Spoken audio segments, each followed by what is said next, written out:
Hello friend, welcome back to new video. आइए जानते हैं उत्तर प्रदेश समेत देश और दुनिया की सिलेक्टेड काम की 25 महत्वपूर्ण बड़ी खबरें बस 10 मिनट में। इस वीडियो को आप अंत तक देखिएगा, आपसे रिक्वेस्ट है। तो चलिए शुरू करते हैं। दोस्तों, अब जोमेटो और स्विगी से खाना मंगाना महंगा हो गया है। दोनों कंपनियों ने 20% बढ़ा दी है प्लेटफॉर्म फीस। अब 5 रुपए की जगह 6 रुपए चार्ज लगेगा। जी हां, online food delivery platform Zomato और स्विगी से खाना मंगाना अब थोड़ा और महंगा पड़ेगा। दोनों कंपनियों ने प्लेटफॉर्म चार्ज में 20% का इजाफा किया है। अब दोनों कंपनियों के कस्टमर को हर ऑर्डर पर 6 रुपए की प्लेटफॉर्म फीस भी देनी होगी। जोमेटो और स्विगी दोनों ने बेंगलुरु और दिल्ली जैसे मार्केट के लिए यह प्लेटफॉर्म फीस बढ़ाई है। यह पहली बार नहीं है जब दोनों कंपनियों ने प्लेटफॉर्म फीस में बढ़ोतरी की है। 3 महीने पहले भी दोनों कंपनियों ने प्लेटफॉर्म फीस बढ़ाकर 5 रुपए की थी। यानी अब जोमेटो स्विगी से खाना मंगाना आपको महंगा पड़ेगा। वे पंजाब में कार में सनरूफ से बाहर निकलने पर रोक लगी है। एडीजीपी ने जारी किया आदेश, कहा वीडियो सामने आया तो अनसेफ ड्राइविंग की कार्रवाई होगी। चलती कार की सनरूफ खोलकर उसके अंदर खड़े होना या मौज मस्ती करने वालों पर पंजाब पुलिस अब सख्त हो गई है। पुलिस अब ऐसे लोगों के खिलाफ सख्त कार्रवाई कर रही है। इस संबंध में पुलिस ने आदेश जारी कर दिया है और इस पर नजर रखने के लिए सभी जिलों के विशेष टीम भी बनाई गई है। डिप्टी सीएम बोले, संगठन सरकार से बड़ा था और रहेगा। केशव प्रसाद मौर्य ने दिखाए तेवर। लोकसभा चुनाव के बाद पहली बार बैठक में शामिल हुए। लोकसभा चुनाव में भारतीय जनता पार्टी के उत्तर प्रदेश में हार के बाद पहली बार डिप्टी सीएम केशव प्रसाद मौर्य के बयान सामने आए हैं। रविवार को लखनऊ में कार्य समिति की बैठक में कहा कि संगठन सरकार से बड़ा था और बड़ा है और हमेशा बड़ा रहेगा। मौर्य ने कहा कि उनके साथ कालिदास मार्ग स्थित आवास का दरवाजा सबके लिए खुला है। मैं उप मुख्यमंत्री बाद में हूँ, पहले कार्यकर्ता हूँ। ताजमहल की सुरक्षा पर सेंध लग गई। सुबह मुख्य गुंबद के ऊपर उड़ाया था ड्रोन, वीडियो हो रहा है वायरल। आगरा में ताजमहल के मुख्य गुंबद के ऊपर ड्रोन उड़ाने का मामला सामने आया है। मुख्य गुंबद के ऊपर ड्रोन के उड़ने का वीडियो भी सोशल मीडिया पर वायरल हो रहा है। ताजमहल की सुरक्षा पर यह सेंध है। यह पहला मामला नहीं है जब ताज के आसपास ड्रोन उड़ाने का मामला आया हो। वाराणसी में सड़क धंस गई, फर्म के खिलाफ 50 लाख का जुर्माना हुआ। वीडीए की केके कंस्ट्रक्शन पर नोटिस के बाद कार्रवाई हुई है। 90 करोड़ की लागत से रोड बनी थी। दोस्तों, वाराणसी के सारनाथ में प्रो पुअर योजना के तहत 90 करोड़ रुपए से बन रही सारनाथ बरकपुर रोड बारिश में ध्वस्त हो गई। कुछ दिनों बाद ही सड़क जगह जगह धंस गई और वाहन फंसने लगे। सड़कों पर बने गड्ढों को दुरुस्त करने वाले वाहनों के फंसने के बाद सरकारी तंत्र जमकर फजीहत हुई और मामला आला अधिकारियों तक पहुंचा तो फर्म के खिलाफ कार्रवाई की गई है। क्रिकेटर नरेंद्र हिरवानी के नाम पर होगा गोरखपुर इंटरनेशनल स्टेडियम। 100 एकड़ जमीन में जल्द शुरू होगा निर्माण। यूपी का चौथा इंटरनेशनल स्टेडियम होगा। गोरखपुर में जल्द ही इंटरनेशनल क्रिकेट स्टेडियम का निर्माण होने वाला है। इस स्टेडियम का नाम महान भारतीय लेग स्पिनर नरेंद्र हिरवानी के नाम पर रखा गया है। इस स्टेडियम के बन जाने के बाद सिर्फ गोरखपुर ही नहीं बल्कि पूरे पूर्वी यूपी के खिलाड़ियों को बढ़ावा मिलेगा। साथ ही भारत के प्रसिद्ध लेग स्पिनरों में से एक नरेंद्र हिरवानी को भी सम्मान मिलेगा।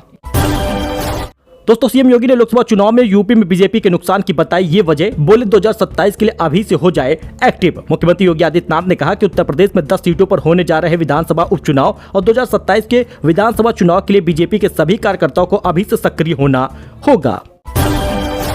पीसीबी ने बीसीसीआई को धमकी दी, भारत अगर चैंपियन ट्रॉफी के लिए पाकिस्तान नहीं आएगा तो पाकिस्तान भी T20 वर्ल्ड कप 2026 के लिए भारत नहीं आएगी। जी हां दोस्तों, आईसीसी चैंपियन ट्रॉफी 2025 का आयोजन पाकिस्तान में होना है। रिपोर्ट के अनुसार इस मेगा इवेंट का आगाज 19 फरवरी से होगा और फाइनल 9 मार्च को खेला जाएगा और टूर्नामेंट में कुल 8 टीमें हिस्सा लेंगी। हालांकि भारत का पाकिस्तान जाने या न जाने पर अनिश्चितताएं बनी हुई है। हाल ही में ANI की रिपोर्ट आई थी जिसमें कहा गया था कि भारत चैंपियन ट्रॉफी 2025 के लिए पाकिस्तान नहीं जाएगा और आईसीसी का ये जो टूर्नामेंट है हाइब्रिड मॉडल के आधार पर आयोजित कराने की मांग करेगा। मगर अब पाकिस्तान ने इस मुद्दे को एक बड़ा बयान सामने आ गया है। उन्होंने कहा कि अगर भारत पाकिस्तान नहीं आएगी तो पाकिस्तान भी T20 वर्ल्ड कप 2026 भारत में नहीं खेलेगा। अग्निवीर भर्ती और मुहर्रम के लिए आगरा के कई रास्ते 3 दिनों के लिए बंद रहेंगे। रूट बदल दिया गया है। कहां कहां डायवर्जन है इसे जान लीजिए। आगरा में 3 दिनों तक संभल कर निकलने की सलाह दी जा रही है। शहर में मुहर्रम और अग्निवीर भर्ती के लिए यातायात व्यवस्था में बदलाव करते हुए कई रूट बंद किए गए हैं तो कई डाइवर्ट भी किए गए हैं। आप यहाँ पे देख सकते हैं दोस्तों। देखिए, अग्निवीर भर्ती कारण भारी वाहनों के लिए यातायात व्यवस्था बना दी गई है। भगवान टाकी चौराहे से MG रोड प्रथम और ग्वालियर रोड क्लब चौराहे से रोहता नगर चौराहा तक मध्य भारी वाहनों का आवागमन प्रतिबंधित रहेगा। बाकी आप यहाँ पे डिटेल देख सकते हैं। 5 कैटेगरी में होंगे यूपी के होटल, पर्यटन को लगेगा पंख। जानिए रजिस्ट्रेशन के क्या नियम होंगे। दोस्तों, पर्यटन नीति 2022 के तहत पर्यटन और पर्यटकों को आकर्षित करने के लिए होटल के विकसित होने और सुविधाओं से लैस होने के बेहद जरूरी माना गया है। UP hotel classification registration system के अंतर्गत अब हर होटल को अपनी कैटेगरी बतानी होगी। सुविधा के आधार पर bronze first star, silver second star, gold 3 star, platinum 4 star और डायमंड 5 स्टार कैटेगरी होगा। कारोबारी को अपने होटल की कैटेगरी खुद तय करनी होगी और उसी के हिसाब से पोर्टल पर रजिस्ट्रेशन कराना होगा और सारी सुविधा देनी होगी। संचालन, कागज मजबूती और क्षेत्र पर भी खास जोर रहेगा। नहीं कर सकेंगे हेरा फेरी, कमेटी करेगी स्थलीय निरीक्षण। वही दोस्तों, 1 अगस्त से महंगी हो जाएगी जमीन, होने वाला है बड़ा बदलाव। 3 वर्षों बाद बढ़ेंगे सर्कल रेट। यूपी के फिरोजाबाद में प्रशासन ने 3 वर्षों के बाद जमीन के सर्कल रेट बढ़ाने की तैयारी कर ली है। इसकी वजह से 1 अगस्त से कृषि और आवासीय भूमि के साथ दुकान, गोदाम और व्यावसायिक भवन खरीदना महंगा हो जाएगा। हालांकि डीएम की अध्यक्षता में होने वाली बैठक में सर्कल रेट अंतिम निर्णय लिया जाएगा। इस बार नगर क्षेत्र में 20 नए ग्रामीण क्षेत्र शामिल किए गए हैं। यूपी में राशन कार्ड धारकों के लिए बड़ी खबर है। निरस्त हो जाएंगे हजारों कार्ड, शासन ने आदेश जारी किया है। बहुत सारे लोग आयकर दाता हैं और राशन ले रहे हैं। ऐसे लोगों का राशन कार्ड निरस्त होगा। ई-केवाईसी में बहुत सारे लोग पकड़े गए हैं। आपको बता दें, जुलाई में अगर आप ई-केवाईसी नहीं कराएंगे तो अगस्त में आपको राशन नहीं मिलेगा। महज 15 दिन बचे हैं जब आप ई-केवाईसी कराएंगे, वरना कई जिलों में ये नियम घोषित हुआ है जिसमें आप अगर जुलाई में अगर आप ई-केवाईसी नहीं कराते तो अगस्त के राशन के लिए वंचित हो सकते हैं। ये नियम इसलिए लाया गया है जिससे ई-केवाईसी में तेजी आ जाए और जुलाई में ही आप अपनी ई-केवाईसी करा ले। वही दोस्तों, बजट 2024 के बाद इन शेयर में हो सकता है तगड़ा फायदा। लिस्ट में आरवीएनएल भी शामिल है। अगर आप भी निवेश वगैरह करते हैं तो 23 जुलाई से पहले या 23 जुलाई के बाद आप किन चीजों में निवेश कर पाएंगे, इसे जरा जान लीजिए। मोदी सरकार का ये तीसरा कार्यकाल चल रहा है। वित्त मंत्री निर्मला सीतारमण इस बजट में कई सारे ऐलान करेंगी। पुरानी योजनाओं को भी जारी रखा जाएगा। मोदी सरकार इंफ्रास्ट्रक्चर पर खूब पैसा खर्च करेगी। ऐसे में बजट में इंफ्रास्ट्रक्चर पर सरकार को फोकस रहेगा। बजट पर स्टॉक मार्केट की भी निगाह है, तो आइए हम आपको पूरी जानकारी दे देते हैं। इन कंपनियों के शेयर में मिल सकता है ज्यादा रिटर्न। बिजनेस टुडे की रिपोर्ट के अनुसार एक्सिस सिक्योरिटी का मानना है कि बजट में सरकार का फोकस पावर और रिन्यूएबल एनर्जी पर रहेगा। सरकार की तरफ से इन 2 सेक्टर के लिए नई योजनाओं के साथ साथ बजट का ऐलान भी हो रहा है। आपको बता दें, सरकार कुछ बैंकों के प्राइवेटाइजेशन का भी ऐलान कर सकती है। मोदी सरकार पिछले 2 कार्यकाल में बड़ी संख्या में गरीब परिवारों को घर बनाने के लिए पैसा दी है। ये योजना भी इस बजट में जारी रहेगा। और आपको बता दें, रियल एस्टेट नई हाउसिंग स्कीम का ऐलान होगा और state bank of India, bank of Baroda, Canara bank, HDFC bank, ICICI bank को तगड़ा मुनाफा होगा। ऐसे में आप इन बैंकों के शेयर में भी तेजी देखने को मिल सकती है। इसके अलावा PFC, REC, इरेडा के शेयर पर भी नजर बनाए रखना जरूरी है। इंफ्रास्ट्रक्चर पर सरकार का फोकस रहेगा तो आप उसमें निवेश कर सकते हैं। फिलहाल ध्यान दीजिएगा, ये निवेश की सलाह नहीं है। शेयर बाजार जोखिम के अधीन है। आप सोच समझ कर इसमें निवेश करिएगा। वही दोस्तों, लखनऊ मेट्रो का समय आज से 30 मिनट तक बढ़ा दिया गया है। रात 10:30 बजे तक चलेगा। 80,000 यात्रियों को इससे फायदा होगा। लखनऊ में मेट्रो रात तक चलेगी, रात तक दौड़ेगी। यात्रियों को सुविधा देने के लिए UPMRC की तरफ से इसका शेड्यूल जारी किया गया है। इससे रोजाना यात्रा कर रहे 80,000 यात्रियों को सुविधा मिलेगी। एयरपोर्ट से लेकर मुंशी पुलिया तक 21 स्टेशन पर आवाजाही करने वाले लोगों को इसका लाभ मिलेगा। वही देश का पहला हाइड्रोजन क्रूज पहुंच गया काशी। वाराणसी चुनार के बीच चलेगा 50 सीटर शिप। 2500 रुपए होगा इसका टिकट। वेज फूड भी मिलेगा। दोस्तों, ग्रीन हाइड्रोजन से चलने वाला देश का पहला क्रूज वाराणसी पहुंच गया है। कोलकाता के कोची शिपयार्ड से जलमार्ग के जरिए शिप रविवार देर शाम नमो घाट पहुंचा। पर्यटन विभाग की निगरानी में रामनगर मल्टी मॉडल टर्मिनल रालूपुर में खड़ा किया गया है। यहीं पर शिप की सजावट और लाइटिंग का काम किया जाएगा। तो अनंत अंबानी की शादी के कार्ड पर मथुरा में विवाद हो गया है। पुजारी बोले मंदिर में निमंत्रण पत्र रखकर फोटो खिंचवाई, फिर लेकर चले गए। विजुअल दोस्तों आप देख सकते हैं। यमुना मंदिर विश्राम घाट के CCTV में पूरा मामला कैद हुआ है।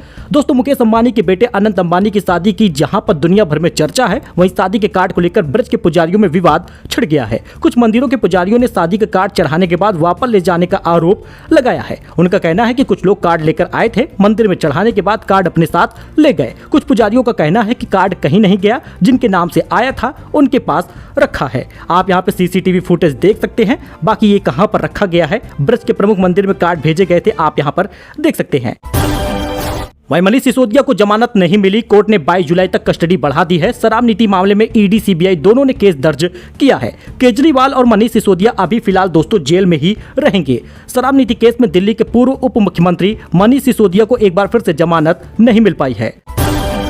मुस्लिम लॉ बोर्ड ने कहा कि तलाकशुदा महिलाओं को गुजारा भत्ता देना इस्लामी कानून के खिलाफ खिलाफ है। जी हाँ, AIMPLB ने तलाकशुदा मुस्लिम महिलाओं को गुजारा भत्ता देने के सुप्रीम कोर्ट के फैसले को गलत ठहराया है। AIMPLB की वर्किंग कमेटी ने रविवार को एक बैठक करके सुप्रीम कोर्ट के इस फैसले पर चर्चा की। अब आपको बता दें, इस्लामी कानून के खिलाफ है ऐसा उन्होंने कहा है और साथ ही सुप्रीम कोर्ट के इस फैसले को पलटने को भी कहा है। तलाकशुदा मुस्लिम महिला अपराध प्रक्रिया संहिता CRPC की धारा 125 अब भारतीय नागरिक सुरक्षा संहिता की धारा 144 के तहत अपने पति से भरण पोषण का हकदार रखती है। इसके लिए वह याचिका दायर कर सकती है, ऐसा कानून बन गया है।